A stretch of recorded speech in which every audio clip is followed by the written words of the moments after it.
Now I'm experimenting with this new tortilla for my keto and carnivore Doritos. And for the cheese powder, I've been experimenting with my new cracker recipe. Now these used to be my favorite low-carb tortilla, but look at the expiration date, 2 of 23. These tortillas have remained in my pantry since I developed my original keto tortilla. And the scariest thing is even after 1 year past expiration, they're not moldy. Now here's my new Keto 2.0 tortilla. Now let me show you how to make them. First, you're going to need some regular pork rinds, and if you want it spicy, you can use some Flamin' Hot. You can also use these in my Cheeto recipe to make Flamin' Hot Cheetos. Now let's make some rind flour. We're going to need to get these crushed up, so you need to first punch a hole in the corner. I'm going to go ahead and cut off the edge of this corner to release the air. Now you want to carefully crush these, because through this hole, them pork rinds can come flying out. So don't squeeze the bag really quickly. Just gently grab and crush it lightly. Then resituate and crush it again. And if you lack the hand strength to crush them by hand, feel free to use a meat tenderizer or your rolling pin to go ahead and get them semi-crushed. Now transfer the semi-crushed pork rinds into your NutriBullet food processor or Ninja. And since I'm using a NutriBullet, I'll show you a quick trick. Go ahead and get this filled up, and when you bump this, go ahead and rock it back and forth after each burst.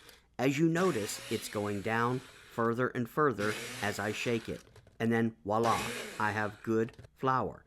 Now this is what you should get. And it's not fully sifted. You will need another step. But we're going to put this to the side. For the next step, you'll need a small mixing bowl. Now if you want to crack your own eggs, you can use those whites. But I prefer to use egg whites in a carton. It's much easier for me. Now add 1/2 cup egg whites to the bowl. Next, add 1/4 cup cold water. Now for some egg white powder, and this stuff is such a game changer. You'll need 2 to 3 tablespoons depending on how dense you want your tortilla. Now I have noticed when working with egg white powder and regular eggs, they do not tend to mix very well, kind of like oil and water. So just be patient if it seems like it's not mixing. It is important to start your mixer out on low if you don't want to mess. I mean, if you want to mess, that's okay. But you're going to continue to mix this until you get a nice froth on the top and see that most of the lumps have dissipated.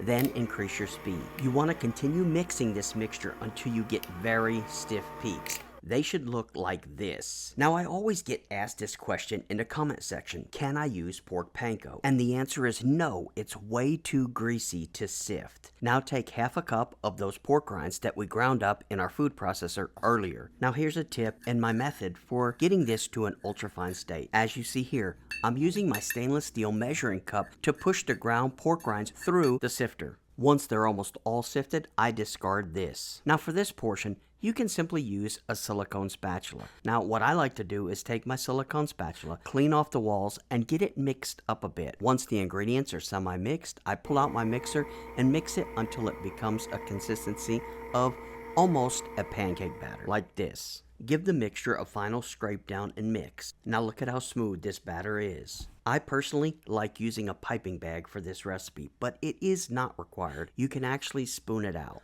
But if using a piping bag, simply give it a couple shakes, then cut the tip. Add some grease to your cooktop, and if you don't have an electric tortilla press, I have a video right here showing you how to do it on a grill. I also have a video to help you succeed if you have an electric tortilla press. Now I must admit, this is probably the most foolproof of all my tortilla recipes, and I absolutely love the texture. And look at this.